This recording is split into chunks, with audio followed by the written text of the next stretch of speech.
Olá, tudo bem? Meu nome é Leandro Henrique do Carmo e esse é o nosso segundo vídeo da nossa série de aulas de como a igreja tem trocado Cristo pelo sentir. A chamada fórmula da música pop não nasceu por acaso. Ela foi construída pela indústria fonográfica ao longo dos anos 1950 e 1960, com base em mercado, tecnologia e comportamento humano.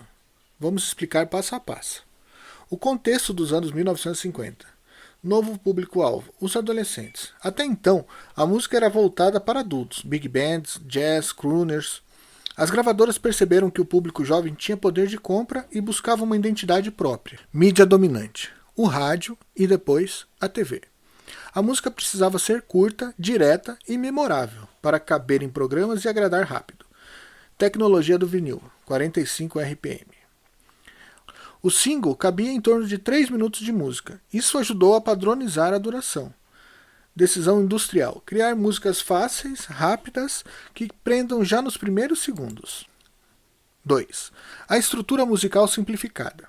As gravadoras Columbia, RCA, Motown, Capitol, etc. testaram fórmulas até encontrar a que funcionava melhor. Introdução curta, às vezes só de 5 a 10 segundos. Verso com melodia simples.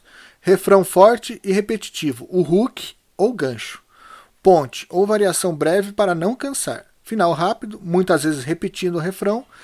Isso criou o molde verso-refrão, ponte-refrão, que domina até hoje a música pop. O papel dos produtores. Phil Spector criou o Wall of Sound, sobreposição de instrumentos para soar grandioso no rádio. Berry Gordy, da Motown, tratava cada faixa como produto de fábrica, testando como plateias testes quais músicas tinham mais chances de virar um hit. Brill Building, Nova York. Compositores profissionais escreviam músicas sob encomenda, já pensadas em vender. Já nessa época, o produtor passou a ser tão importante quanto o artista. Era ele quem moldava a canção para grudar na mente. 4. O elemento emocional e neurocientífico, mesmo sem esse nome na época. Gravadoras observavam reações do público. Gritos, danças, vendas, notaram que refrões repetitivos e batidas constantes geravam mais engajamento. Décadas depois, a neurociência mostrou que isso ativa o núcleo accumbens, recompensa dopaminérgica e amígdala, emoção. Ou seja, eles não tinham essa tecnologia para testar a neurociência na época, nos anos 50, mas descobriram empiricamente, ou seja, em campo, o que hoje sabemos que mexe com o cérebro. O modelo consolidado nos anos 60. Beatles, Rolling Stones, Motown aplicaram a fórmula em escala global. TV. Ed Sullivan Show, American Bandstand ajudava a lançar ritmos massificados. Peiola. Propina de rádios. Gravadoras pagavam para tocar a mesma música várias vezes até o público viciar. Assim, a fórmula virou padrão mundial. Curta, repetitiva e viciante. 6. Como isso chegou à igreja depois? Nos anos 70 e 80, o Jesus Movement trouxe guitarras, refrões fáceis e pop para dentro da adoração. Nos anos 90 até 2000, o gospel passou a copiar a mesma estrutura industrial. 4 minutos, refrão repetido, crescendo no final. Hoje, o worship é praticamente a fórmula pop aplicada com letras cristãs, somada a pads e ambiência. Resumo direto. A indústria fonográfica criou a fórmula pop ao padronizar a duração, 3 minutos, simplificar a estrutura, verso, refrão, ponte, investir em refrões repetitivos, o hook, e produzir clímax emocionais. Foi um processo industrial guiado por mercado e observação do comportamento humano, que depois a neurociência confirmou como eficaz para liberar dopamina e fixar memória. Raiz africana na música cristã. Escravos africanos trazidos às Américas, século XVII até o século XIX, elementos preservados, percussão cadenciada, canto responsorial, chamado resposta, repetição circular, mantras musicais, transformados em spirituals, base do gospel tradicional. Do gospel ao pop. Spirituals afro-americanos influenciam blues, jazz e soul. Soul e Motown, anos 60, levam grooves africanos ao pop global. Igreja americana absorve esses elementos. Gospel coral, mais soul. No Brasil, samba, maracatu, axé, todos de matriz africana, entram em versões gospel. O movimento gospel moderno, anos 90. Kirk Franklin, Mistura rap, R&B e batidas afro no gospel. Pentecostais, neopentecostais no Brasil, adaptam samba pagode ao ritmo gospel. Ritmos tribais usados para animar e atrair jovens. Ambiência. O que é? Sons contínuos de pads, reverbs, drones que preenchem todos os espaços musicais. Criam a sensação de uma atmosfera espiritual permanente. Eliminam pausas e silêncios, mantendo o cérebro em estado de imersão. Como atua no cérebro? Reduz o filtro racional. Sons longos e estáveis diminuem a tensão analítica pré-frontal. Induz sugestionabilidade. A pessoa fica mais aberta a aceitar palavras e experiências sem questionar. Ativa a memória afetiva. O hipocampo associa esse clima ao sentimento da presença divina. Função litúrgica. Mantém o clima mesmo fora da música. Transições, orações, apelos. Sustenta a emoção sem deixar cair o nível de citação. Facilita a confusão entre a presença do Espírito Santo e a sensação sonora. Riscos espirituais. Substitui o silêncio bíblico, Abacuque 2:20, por ruído contínuo. Condiciona a fé à presença de um ambiente artificial. Aproxima-se de técnicas de indução meditativas usadas em outras religiões. Agora vamos falar um pouco sobre os clipes de música worship. O que são? Produções audiovisuais de músicas cristãs modernas, geralmente em estilo worship. Marcas principais: cenário escuro, paredes pretas, luzes pontuais, closes no rosto dos cantores e dos músicos. ênfase em expressões emocionais, lágrimas, olhos fechados, gestos de êxtase. O que transmitem? Estética de autenticidade. O close passa a ideia de sinceridade. Eles realmente estão sentindo Deus. Espelhamento emocional. Ao ver alguém chorando ou arrepiado, o espectador tende a reproduzir a mesma emoção. Ambiência de transe. Músicas com pad, repetições longas e pouca variação induzem a um estado meditativo. O risco espiritual. Centralidade no homem. Foco na lágrima, no arrepio, no rosto do cantor e não na palavra. Confusão entre emoção e espiritualidade. Arrepio é tomado como presença de Deus. Idolatria da performance. A adoração se torna espetáculo visual. O que a Bíblia diz? Colossenses 3,16. Habite ricamente em vós a palavra de Cristo, ensinando e admoestando-vos uns aos outros com salmos, hinos e cânticos espirituais. O foco bíblico da música é a palavra que edifica, não a emoção que impressiona. Exemplo de Davi e Saul, 1 Samuel 16:23. A música traz paz e libertação quando usada para a glória de Deus, não como performance estética. Conclusão. Os clipes worship exploram emoção e estética como ferramenta de impacto.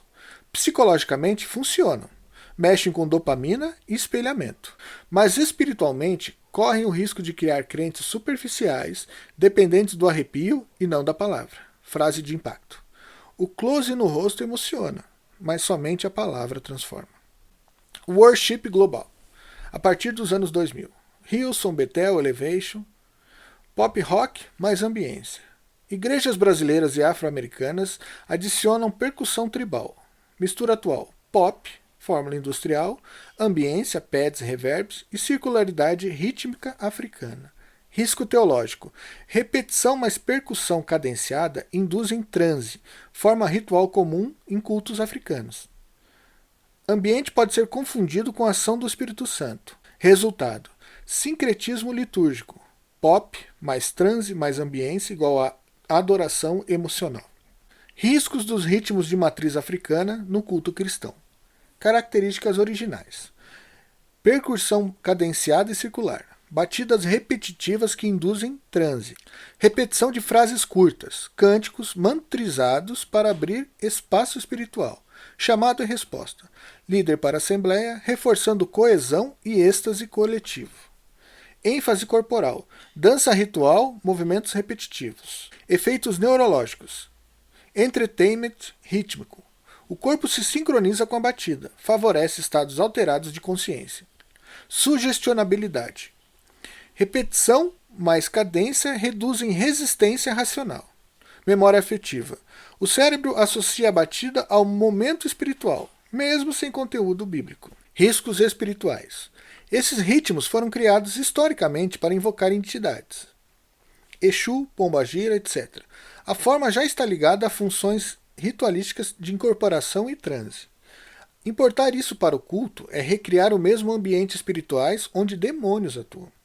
Risco de confundir êxtase induzido com obra do Espírito Santo. Consequências para a igreja. Sincretismo, mistura da forma afro-ritual com letra cristã. Fé emocional, dependência da batida para sentir a presença de Deus. Porta espiritual. Abre brechas para influências malignas em nome da adoração. Superficialidade doutrinária. A forma se torna mais importante do que o conteúdo. Resumo final. Trazer ritmos de matriz africana para dentro do culto significa importar formas musicais ritualísticas criadas para transe e invocação de espíritos. Mesmo com letra cristã, o risco é grande. Sincretismo, engano espiritual e confusão entre emoção induzida e adoração verdadeira em espírito e em verdade. 1 João 4:24. O perigo da forcinha para Deus. Na Bíblia e hoje, sempre que o homem tenta ajudar a Deus com seus próprios métodos, o resultado é morte, confusão e engano. A obra de Deus só pode ser feita do jeito de Deus. Alguns exemplos. Número 1. Abraão e Sara. Agar e Ismael. Gênesis 16. Deus prometeu a Abraão um filho. Sara, impaciente, sugeriu: toma Agar, minha serva, e gera um filho por ela. Abraão aceitou. Nasceu Ismael. Resultado: conflito dentro de casa, ciúme, sofrimento para Agar, perseguição a Isaac depois. Gênesis 21, 9 e 10. Até hoje, a descendência de Ismael e Isaac representam conflitos históricos. Um ato humano para ajudar a Deus gerou séculos de guerras e morte. Nadab e Abiú, fogo estranho. Levítico 10, 1 e 2. Filhos de Arão ofereceram fogo no altar que o Senhor não havia ordenado. Parecia mais espiritual, mas era invenção humana. Resultado: o fogo do Senhor saiu e os consumiu. Morreram diante do altar. Quando o homem cria sua própria forma de culto para melhorar o que Deus ordenou, isso gera morte. Uzá tocando na arca, 2 Samuel 6, 6 e 7. A arca estava sendo levada em carros de bois. Já era errado. Deveria ser levado pelos levitas. Quando os bois tropeçaram, Uzá deu uma forcinha e tentou segurar a arca. Resultado: a ira do Senhor se acendeu contra ele e Uzá morreu ali mesmo. Boa intenção humana não substitui obediência ao que Deus determinou. 4. Exemplo moderno. Quando a igreja copia métodos do mundo, shows, ritmos de transe, manipulação emocional, para ajudar o Espírito Santo a agir, na prática está oferecendo fogo estranho. Isso pode gerar falsas conversões, crentes que abandonam a fé quando já não sente mais, lembram lá do burnout espiritual, sincretismo espiritual e até colapso emocional. A tentativa de dar uma forcinha para Deus termina em morte espiritual, porque o centro deixa de ser Cristo e passa a ser o esforço humano. Agora nós vamos ver o efeito a longo prazo que cultos emocionais, que músicas worship com pouca estrutura musical, com letras superficiais, agem no cérebro de crianças e jovens no longo prazo. Efeito a longo prazo em crianças e jovens. Déficit na escola e déficit na fé. 1. Aprendizado passivo. Na escola, quando a criança só decora respostas para passar na prova, mas não aprende a interpretar um texto ou resolver problemas, ela sofre o chamado analfabetismo funcional. Sabe ler, mas não compreende. Na igreja, quando o jovem só repete refrões e absorve frases de autoajuda, sem interpretar a Bíblia, ele se torna um analfabeto bíblico funcional. Sabe cantar, mas não sabe discernir. 2. Dependência de estímulos. Na escola, alunos acostumados com apenas aulas divertidas têm dificuldade em manter atenção em matérias densas como matemática ou literatura. Na fé, jovens acostumados só com cultos emocionantes não conseguem orar sozinhos, em silêncio ou estudar passagens difíceis da Escritura. 3. Perda da capacidade de raciocínio. Na escola, A ausência de treino na interpretação de texto gera déficit em todas as disciplinas, porque ler com profundidade é base para o aprendizado. Na fé. A ausência de treino na interpretação bíblica gera déficit espiritual em todas as áreas, porque sem palavra sólida não há discernimento. 4. No longo prazo. Vidas despreparadas. Na escola. O jovem entra na universidade ou no mercado de trabalho com dificuldades sérias de compreensão e análise. Na fé. O cristão entra em crises espirituais ou ideológicas sem ferramenta para resistir e se torna presa fácil do progressismo ou do ceticismo. Reflexão. A reflexão exige pausa e ponderação. É o exercício de parar, considerar e analisar. No worship repetitivo, o jovem não é convidado a refletir, mas a sentir no imediato. Resultado. Perde-se a paciência para meditar em um versículo. Em vez de mastigar a palavra, a mente se acostuma a engolir slogan. Pensamento. Pensar é organizar ideias, construir argumentos e estabelecer conexões. Quando tudo é reduzido a frases prontas, exemplo, você vai vencer, Deus vai te fazer prosperar, o cérebro não exercita raciocínio lógico. Isso pode atrofiar a habilidade de lidar com questões complexas da vida e da fé. Interpretação de texto. Interpretar envolve ler, compreender e aplicar. A Bíblia não pode ser lida como mantra ou slogan. Exige interpretação contextual e teológica. O jovem treinado só no emocional não desenvolve ferramentas para distinguir o que é promessa de Deus e o que é distorção humana. Esse déficit abre espaço para manipulação, heresias e enganos. Consequências a longo prazo. Superficialidade cognitiva. Jovens incapazes de argumentar biblicamente. Vulnerabilidade ideológica. Abraçam qualquer narrativa bem embalada. Imaturidade espiritual. Confundem emoção com revelação. Analfabetismo bíblico funcional. Leem o texto, mas não conseguem interpretá-lo corretamente. Déficit cognitivo. No longo prazo, perdem ou diminuem consideravelmente a capacidade de pensar criticamente ou interpretar um texto. Em resumo, quando não há treinamento para refletir, pensar e interpretar, crianças e jovens crescem como consumidores passivos de estímulos e não como discípulos ativos de Cristo. Essa falha gera cristãos que sabem cantar refrões, mas não sabem defender a fé, que sabem sentir, mas não sabem discernir. A conversão baseada apenas em emoção é como dependência química. Não transforma o coração, só alimenta a necessidade do próximo pico. Quando a fé é reduzida a sensações, a pessoa não busca Cristo, busca adrenalina espiritual. E assim como uma droga perde o efeito, o worship também exige doses cada vez mais fortes para satisfazer. Pregações de autoajuda e cultos emocionais constroem cristãos viciados em estímulos, não discípulos firmados na palavra.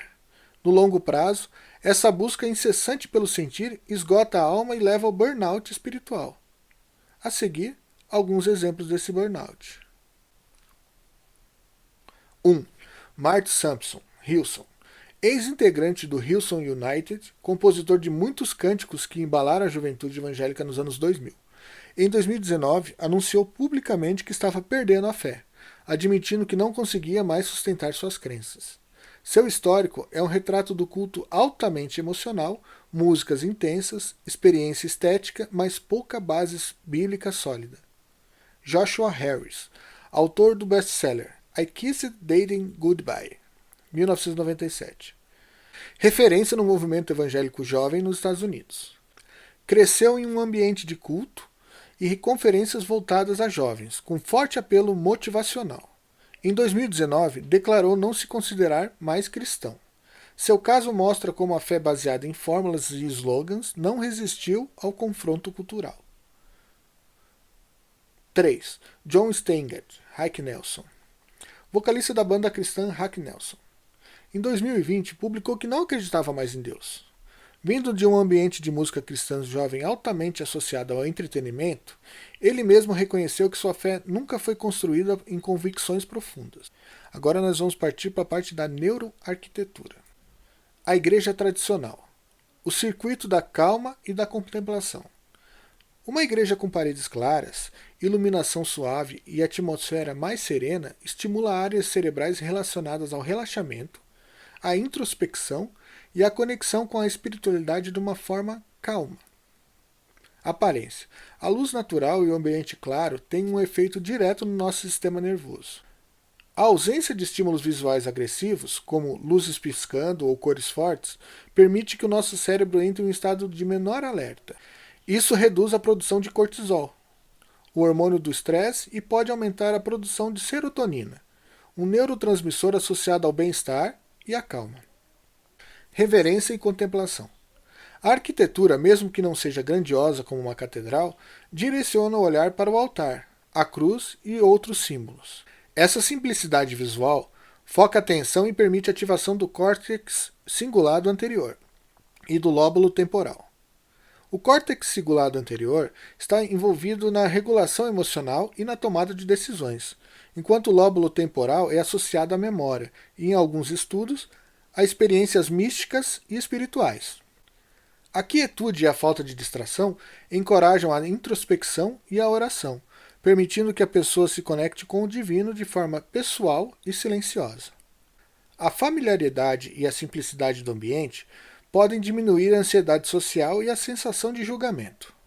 O cérebro, interpretando o ambiente como seguro e tranquilo, promove a sensação de paz e estabilidade. Esse estado facilita a abertura para a experiência religiosa, já que a mente não está em estado de alerta. A igreja casa de show. O circuito da dopamina e da comunidade. Uma igreja com paredes pretas e iluminação de palco foi projetada para ativar áreas cerebrais ligadas à recompensa, ao prazer e ao pertencimento social. Aparência. O contraste entre a parede preta e a iluminação intensa ativa o córtex visual de maneira poderosa. As luzes em movimento, cores vibrantes e flashes são estímulos de alta energia que podem levar à liberação de dopamina e serotonina. A dopamina está ligada à sensação de prazer e motivação, o que reforça a experiência positiva e incentiva o indivíduo a buscar essa sensação novamente. A serotonina, nesse contexto, contribui para o sentimento de bem-estar, êxtase e pertencimento.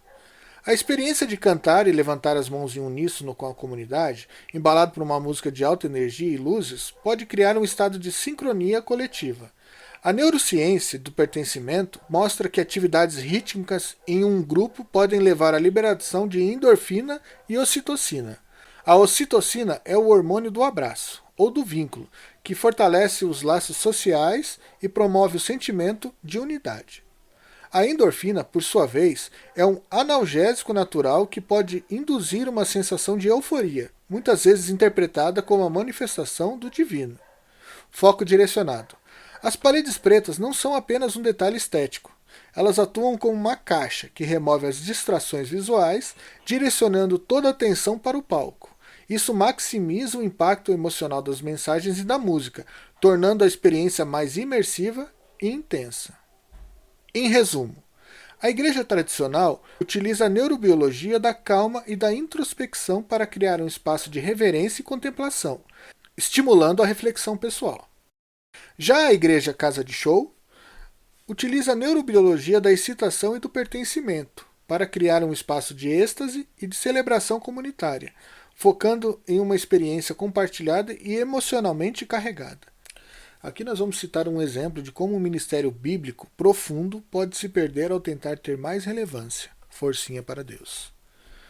Na primeira fase do Diante do Trono, até o CD5, letras bíblicas, foco em Deus, estilo congregacional, mais próximo do inário evangélico. Logo após a gravação do CD5, Ana Paula Valadão foi ter um treinamento no Christ for the Nations, Origem e Identidade, fundado em 1970 por Gordon e Freda Lindsay. Surgiu dentro do movimento carismático pentecostal norte-americano. Instituição interdenominacional, não ligada a uma denominação específica. Objetivo: formar líderes de adoração, missionários e ministros com foco em dons espirituais e evangelização mundial. ênfase do Instituto: adoração e louvor. O CFNI é conhecido por sua escola de louvor e adoração. Treina músicos, compositores e líderes de louvor em estilo worship contemporâneo.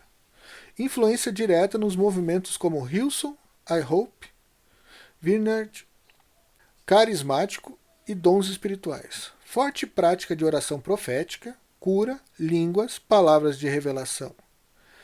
ênfase em experiências sobrenaturais e manifestações do Espírito.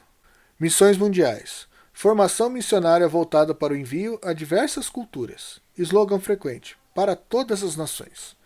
Ensino prático e vivencial. Mais prático do que acadêmico. Currículo inclui aulas bíblicas, práticas ministeriais, lideranças de cultos e evangelismo. 3. Perfil dos estudantes. Alunos do mundo inteiro, forte presença latino-americana e brasileira. Geralmente jovens que desejam seguir carreira no louvor ou no ministério carismático. Ambiente multicultural e internacional. A influência musical. O CFNI gravou muitos álbuns de louvor, alguns bastante conhecidos no meio evangélico internacional. Suas músicas têm estrutura típica de worship, progressões simples, repetições longas, atmosfera emocional. Esse estilo foi incorporado por Ana Paula Valadão ao voltar para o Brasil, influenciando a fase pós-CD 5 do Diante do Trono. 5. Impacto na Ana Paula Valadão. Antes, estilo congregacional mais bíblico e teocêntrico. Após, mudança para o worship emotivo, espontâneo e profético. ênfase maior em experiências sensoriais e linguagem mais subjetiva. Adoção do modelo culto-show semelhante a Hillsong, I Hope. Frase de síntese. O CFNI é uma escola carismática de Dallas que funciona como um celeiro internacional de líderes de louvor, moldando estilos musicais e teológicos focados em experiência, adoração contemporânea e missões globais. Consequências internas. Fim da orquestra. Músicos que davam corpo ao som inicial foram sendo desligados ou perderam espaços. Rachas na família. Houve relatos de tensões entre a visão musical de Ana Paula Valadão e outros membros da família Valadão, que tinham inclinações mais tradicionais. Rachas na igreja. Parte da membresia da Igreja Batista da Lagoinha se sentiu desconectada do novo estilo, o que gerou divisões silenciosas e, em alguns casos, saídas. Impacto no movimento. A guinada emocional fortaleceu a marca Diante do Trono internacionalmente, conexão com Hillsong e igrejas carismáticas globais. Porém, no Brasil, abriu espaço para críticas de que a adoração havia deixado de ser centrada em Deus e na palavra, tornando-se mais centrada na experiência emocional do público. Muitos estudiosos da música evangélica brasileira apontam que esse movimento foi uma virada de chave entre a adoração bíblica congregacional e a indústria do worship emocional. Ou seja, o CFNI não apenas marcou a vida pessoal de Ana Paula, mas redefiniu a história da música evangélica no Brasil, acelerando a transição para um modelo globalizado de culto, mais sensorial e menos teológico.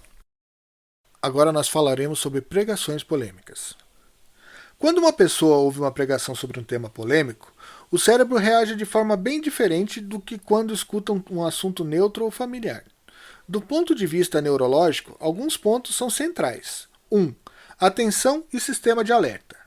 O sistema de atenção, córtex pré-frontal e regiões parietais, é imediatamente ativado quando há um tema que provoca surpresa, conflito ou contradição. A amígdala, ligada às emoções de ameaça e relevância, dispara sinais que aumentam o estado de alerta. Isso ajuda a pessoa a grudar no discurso, porque o cérebro interpreta o tema como potencialmente decisivo para sua identidade ou segurança. 2. Circuito da emoção e memória. Amígdala mais hipocampo. Trabalham juntos. A amígdala codifica a carga emocional, polêmica igual a emoção forte, e o hipocampo grava esse conteúdo com mais facilidade na memória de longo prazo. Por isso, uma mensagem polêmica é lembrada com mais intensidade que uma neutra. Conflito cognitivo. O cíngulo anterior cingulate cortex, é ativado quando há choque de ideias. Esse é o detector de conflito do cérebro, que dispara quando ouvimos algo que desafia nossas crenças. Isso gera desconforto, mas também abre espaço para mudança de opinião ou reforço da crença já existente, dependendo de como a pessoa processa. 4. Dopamina e recompensa. Se a polêmica é apresentada de forma convincente ou gera sensação de pertencimento, estou certo junto com o pregador. O sistema dopaminérgico, núcleo accumbens, libera prazer. Isso explica por que mensagens polêmicas muitas vezes viralizam. Não apenas provocam, mas dão recompensa emocional quando confirmam aquilo que a gente já acredita. Sistema límbico versus córtex racional. Numa pregação polêmica, o sistema límbico, emoções, geralmente se antecipa ao córtex pré-frontal, razão. Isso quer dizer que a reação inicial é emocional e instintiva, indignação, concordância, medo, entusiasmo, e só depois vem a análise racional. Por isso, pregadores que sabem trabalhar com narrativas fortes, metáforas, exemplos vívidos, conseguem prender e mover corações mais rápido do que apenas com argumentação lógica. Em resumo, numa pregação polêmica, o cérebro entra em estado de alerta. A emoção ganha força, a memória grava melhor e o conflito cognitivo pode levar tanto à transformação quanto à resistência, dependendo da abertura do ouvinte e da forma como o pregador conduz. Ou seja, uma pregação polêmica gera maior engajamento e viraliza mais fácil, mas é uma forma de dar uma forcinha para Deus. No Novo Testamento, Atos 7, Estevão. Ao denunciar os líderes religiosos, ele mostra que eles traíram e mataram o justo. Mas o discurso deles contra os judeus que creram em Jesus sempre vinha carregado de ódio, lacrando para se mostrar espirituais, mas revelando dureza de coração. Atos 13:45. Os judeus de Antioquia, movidos por inveja, contradiziam Paulo e Barnabé, chegando a blasfemar. Eles lacravam com palavras duras para manter poder e isso gerava perseguição. Na história da Igreja, século IV em diante. Após Constantino, a fusão entre o Império e a Igreja fez surgir pregadores que atacavam os judeus como povo deicida. O principal pregador dessa época chamava João Crisóstomo. Ele, por medo dos cristãos recém-convertidos ficarem adentrando festas judaicas, adentrando sinagogas na época, ele começou a atacar os judeus em suas pregações como povo deicida, povo que matou Jesus, distorcendo totalmente a verdade bíblica. Essas pregações foram sendo replicadas porque funcionavam, realmente fazia sentido para as pessoas, como a gente acabou de estudar. O resultado de uma pregação polêmica, ela gruda no cérebro e se ela fizer sentido para você, ela vai gerar dopamina, vai gerar recompensa. Então, esses discursos dele foram sendo replicados ao longo dos séculos. Imagine um discurso de ódio replicado por 18, 17 séculos. Agora na Idade Média. Em várias pregações, os judeus foram acusados de envenenar poços, espalhar pestes ou profanar hóstias. Pregadores inflamavam as multidões que saíam perseguindo e matando. A replicação daquela ajudinha, vamos dizer assim, aquela forcinha para Deus que João Crisóstomo iniciou no início do século IV. Reforma.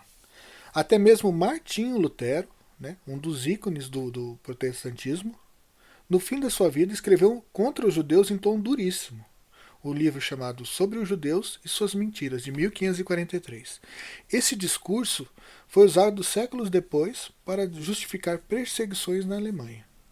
O resultado de séculos de pregações impactantes, lacração, em cima do povo judeu, deu base ao episódio mais sórdido da história da humanidade, que foi o nazismo. Aqui está o livro de Lutero, Sobre os Judeus e Suas Mentiras, onde ele pregava para expulsarem os judeus da Alemanha, queimarem as sinagogas. Ele só não pregava a morte dos judeus, mas o restante. Nazismo alemão. 1. Formação inicial. Hitler tentou ser artista em Viena, mas fracassou em ingressar na Academia de Belas Artes. Viveu anos sustentado por uma pequena pensão da mãe e depois por trabalhos eventuais e doações. Em seus anos de miséria, chegou a viver em albergues e sobreviver de esmola ou da ajuda de conhecidos. Apoio financeiro e político. No início do partido nazista, Hitler dependia de financiadores, indústrias, banqueiros e simpatizantes nacionalistas. Grandes empresários alemães, como Krupp, IG Farben, Thyssen, sustentaram o movimento nazista porque viam nele uma defesa contra o comunismo. Assim como Marx dependia de Engels para escrever, Hitler dependia de patrocinadores para manter sua máquina política funcionando. 3. Fruto do assistencialismo. Em vez de construir algo produtivo com as próprias mãos, Hitler canalizou o recurso de terceiros para alimentar sua ideologia e propaganda. Seu próprio livro, Mein Kampf, escrito na prisão, só ganhou alcance porque foi bancado e distribuído como propaganda. Ele se tornou um exemplo de como líderes manipuladores, muitas vezes, dependem de redes de apoio financeiro para erguer seus projetos destrutivos. Hitler e a neurociência da manipulação. Hitler não usava a razão para convencer, mas a emoção e a biologia do cérebro. Sua oratória e suas marchas eram projetadas para manipular as pessoas em um nível fundamental. A oratória, desativando a mente racional. Linguagem simplista. Frases curtas e slogan repetitivo.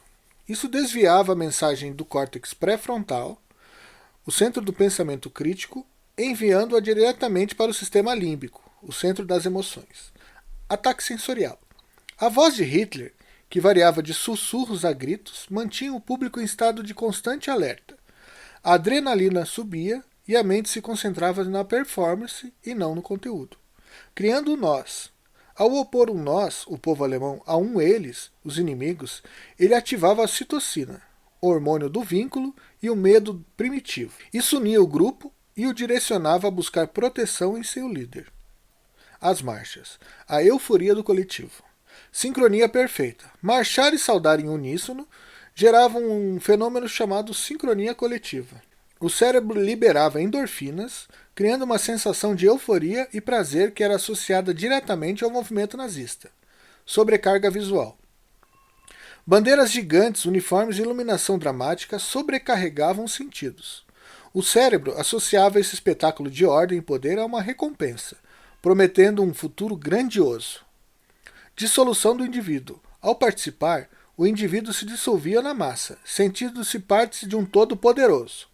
Isso reduzia a individualidade e a capacidade de questionamento, tornando a pessoa mais suscetível à manipulação. Outro fruto dessa epigenética é o comunismo de Marx. Filho de um advogado judeu, Heinrich Marx, que foi obrigado a se converter ao luteranismo para poder exercer a profissão. Marx cresceu vendo a religião como instrumento de opressão. O trauma epigenético dele com a igreja gerou ódio contra a fé, mas há também o fio do assistencialismo. Marx nunca sustentou a própria família. Deixou filhos morrerem de desnutrição, gastava com tabaco e álcool. E só pôde escrever porque ele era financiado por Engels. Sem Engels, não existiria o Manifesto Comunista. Isso mostra como ideias revolucionárias só prosperam porque alguém paga a conta. O mesmo vale para o feminismo. Sua epigenética começou lá atrás, com filósofos gregos como Aristóteles, dizendo que a mulher era um homem com defeito. Depois, pregadores culpando Eva por séculos reforçaram a ideia de que a mulher era espiritualmente inferior. A Inquisição queimou milhares de mulheres, muitas vezes abusadas, grávidas ou que ousaram denunciar seus opressores. Isso criou um trauma coletivo que atravessou gerações. Nos tempos de John Wesley, nós veremos mais para frente, as mulheres ganharam algum espaço no metodismo. E a partir daí, o ressentimento acumulado explodiu no feminismo. Curiosamente, as principais pensadoras feministas também estavam sustentadas por assistencialismo, patronos, governos ou universidades, nunca por trabalho produtivo próprio. A escravidão dos negros e distorções da Bíblia. A maldição de Cã. Gênesis 9:25. Muitos pregadores e teólogos europeus americanos distorceram o texto de Noé e usaram a ideia de que os descendentes de Cã eram malditos para justificar a escravidão africana. Servos, obedecei a vossos senhores. Textos do Novo Testamento que falam da relação servo-senhor no contexto do Império Romano foram deturpados para legitimizar a escravidão moderna, ignorando o princípio bíblico de que todos são um em Cristo. Pregação seletiva. Em vez de pregar a libertação e dignidade, muitos líderes enfatizavam submissão como se fosse um mandamento da inferioridade racial. Assim como no antissemitismo e na inferiorização da mulher, aqui também houve pregações distorcidas que criaram uma epigenética espiritual negativa. Séculos de discursos que mantiveram milhões em opressão em nome de Deus. Assistencialismo na escravidão. Sistema econômico dependente. Grandes potências, Portugal, Inglaterra, França e Estados Unidos, construíram suas economias sobre a dependência da mão de obra escrava. Isso criou um modelo de assistencialismo perverso, em que senhores viviam do trabalho forçado dos outros. Paternalismo escravista. Muitos justificavam a escravidão dizendo que estavam cuidando dos africanos, alimentando-os, evangelizando-os, como se isso fosse uma forma de caridade. Na prática, era exploração. Pós-escravidão. Depois da abolição, muitos governos não deram condições para os ex-escravizados, mantendo-os em sistema de dependência, perpetuando pobreza estrutural. Isso também é assistencialismo negativo. Manter dependência em vez de promover maturidade e autonomia. 3. Frutos dessa epigenética mais assistencialismo cultural. Gerações inteiras de afrodescendentes cresceram em desvantagem, não apenas econômica, mas cultural e espiritual, carregando o peso de séculos de distorção religiosa. Até hoje, muitas comunidades veem a fé cristã com desconfiança, porque foi usada como ferramenta de opressão, da mesma forma que aconteceu com os judeus perseguidos e as mulheres marginalizadas. Social. Criou sociedades marcadas por desigualdade, racismo estrutural e ressentimento coletivo. 4. Conexão com os fios condutores. Epigenética. Séculos de pregações distorcidas sobre maldição e submissão deixaram marcas profundas nas culturas. Assistencialismo. Um sistema inteiro dependente do trabalho de outros, sem liberdade, sem dignidade. Cristo fora do centro. Em vez de pregar a imagem de Deus em todos, a igreja institucional pregou a conveniência do poder. Os pensadores do iluminismo, epigenética e assistencialismo. 1. Voltaire. Epigenética negativa. Criado no catolicismo francês, viveu em um contexto de inquisição, censura e perseguição. Foi preso e exilado por criticar a igreja. Essas marcas produziram nele um ódio visceral à fé cristã, ao ponto de cunhar o lema esmagai a infame, referindo-se à igreja. Assistencialismo. Viveu sustentado por patronos, como a Marquesa de Pompadour, e por fortunas adquiridas com a ajuda de contatos privilegiados da corte. Não produziu sua obra sozinho. Teve sempre alguém financiando seu estilo de vida. Fruto cultural. Fez da razão e da ironia o seu Deus. Sua rejeição à fé gerou gerações marcadas pelo sarcasmo contra o cristianismo, preparando terreno para o secularismo francês e depois para a Revolução Francesa. Jean-Jacques Rousseau. Epigenética negativa. Nascido em família protestante em Genebra, converteu-se formalmente ao catolicismo por conveniência e depois retornou ao protestantismo. Viu a religião como ferramenta de manipulação.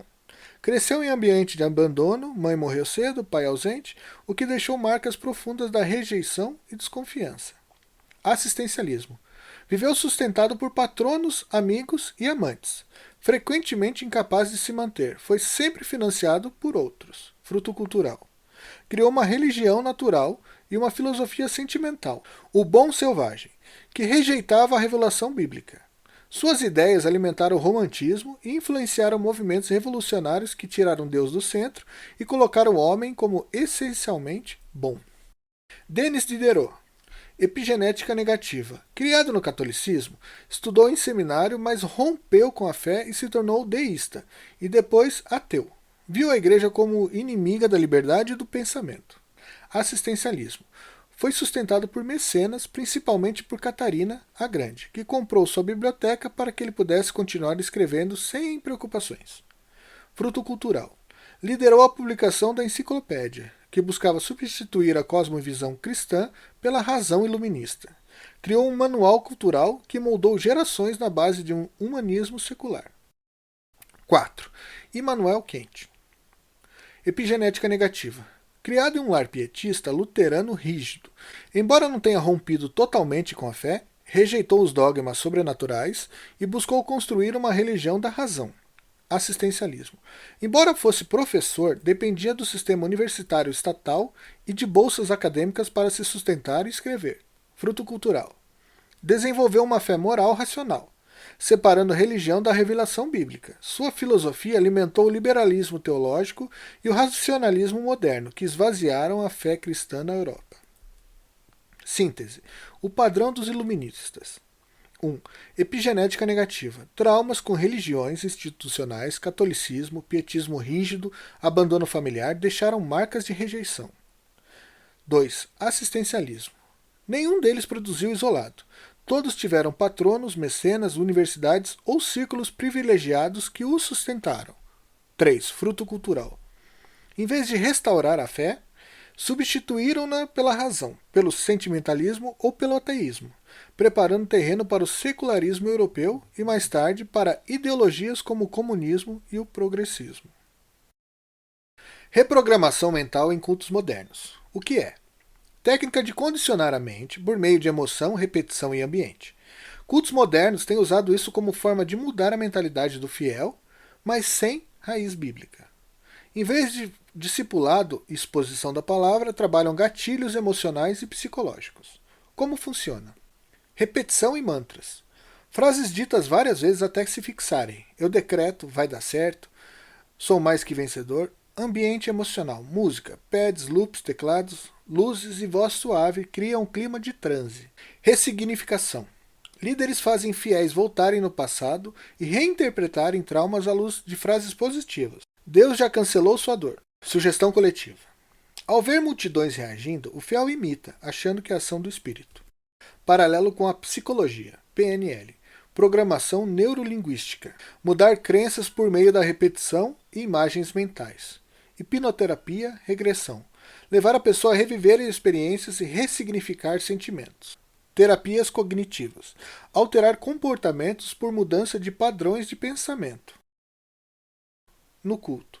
Muitos pastores usam exatamente esses mecanismos sem chamar de terapia, mas de mover espiritual. Exemplos práticos em igrejas. Pastores mandando fechar os olhos, reviver uma dor do passado e depois cancelar essa memória com oração emocional. Líderes que associam perdão a gestos. Rasgar papéis, quebrar correntes, marchar ao redor do templo. Mensagens motivacionais que fazem o fiel reprogramar sua forma de pensar sobre dinheiro, casamento, carreira. Um exemplo. Culto da fogueira. 1. O que é? Dinâmica muito comum em igrejas pentecostais, neopentecostais. Cada pessoa escreve em um papel um pecado, trauma, dívida ou um problema. Durante o culto, esses papéis são jogados em uma fogueira ou queimados em um recipiente. O gesto é interpretado como ato profético de libertação. Como funciona? Reprogramação mental. Neurociência da catarse. O ato simbólico de queimar dá ao cérebro sensação de fim de ciclo. Psicologia comportamental. Escrever um problema e destruí-lo reforça a ideia de que essa questão foi resolvida. Sugestão coletiva. Ver todos queimando ao mesmo tempo aumenta a sensação de libertação. Resultado: o fiel se sente aliviado, mas não necessariamente transformado. Por que isso está errado biblicamente? Cristo já levou os pecados na cruz. A Bíblia nunca manda o crente queimar papéis para ser perdoado, mas confessar e abandonar o pecado. O gesto coloca a confiança no ritual e não em Cristo. Risco. Pessoas saem motivadas, mas sem arrependimento genuíno. 4. Diagnóstico. É motivacional, mexe com a emoção e gera alívio psicológico. É relevância aparente, atrai pela experiência visual e coletiva. É assistencialismo espiritual. Resolve a culpa momentânea, mas não forma caráter. É reprogramação mental. Muda a atitude por alguns dias, mas não trata o coração. O efeito manada é um fenômeno social em que um indivíduo, ao se deparar com um grupo, tende a seguir a opinião ou a ação da maioria, mesmo que isso vá contra sua própria vontade ou razão, impulsionado pelo medo da exclusão, insegurança ou pelo desejo de não ficar para trás, levando a decisões impulsivas e sem análise crítica. Outro exemplo. Legendários. Retiros masculinos. Origem: ritos de passagem antigos, Esparta, povos germânicos e até tribos indígenas. Os jovens eram levados ao monte, privados de conforto, testados em dor e humilhação para virar homens. Como funciona hoje? 3 dias de desafios, humilhações, pressão psicológica. Problema: cria status espiritual e elitização. Você só é homem de verdade se passar por isso. Paralelo bíblico. Maturidade não vem de privações forçadas, mas de discipulado e caráter formado pela palavra. Cultos de imersão com Deus. Origem: práticas psicológicas modernas, imersão terapêutica, maratonas motivacionais. Como funciona? Longas horas de louvor contínuo, orações emocionais, pouca palavra. Problema: gera exaustão mental, estado de transe, confusão emocional com espiritualidade. Paralelo bíblico: Jesus retirava-se para orar, mas a base era a comunhão com o Pai, não manipulação coletiva. Diagnóstico comum: todos apelam à psicologia e neurociência. Exaustão, dopamina, catarse, ritos antigos. Todos substituem o evangelho por experiências momentâneas. Todos criam dependência de novos eventos sem discipulado duradouro. O caminho bíblico: discipulado relacional. Jesus caminhou 3 anos com seus discípulos. Maturidade pela palavra. Toda a escritura é inspirada por Deus, para que o homem de Deus seja perfeito e perfeitamente habilitado. 2 Timóteo 3, 16 e 17. Santificação diária. Não em ritos ou eventos, mas em obediência contínua ao Evangelho. Diagnóstico: resultado imediato. O fiel realmente muda algumas atitudes. Fica mais positivo, mais motivado, mais confiante. Mas isso é mudança comportamental superficial, fruto de condicionamento. Não há convicção de pecado, nem discipulado sólido. Assistencialismo espiritual. A pessoa depende sempre do próximo culto para recarregar sua reprogramação. O paralelo bíblico: a palavra também muda a forma de pensar. Não vos conformeis com este mundo, mas transformai-vos pela renovação da vossa mente. Romanos 12, 2.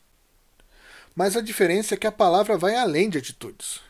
Ela expõe o pecado, ela regenera o coração, ela forma caráter duradouro, não só entusiasmo momentâneo. Conclusão: a reprogramação mental pode até mudar hábitos e atitudes, tanto na psicologia quanto nos cultos modernos. Mas só a palavra muda o coração e o caráter.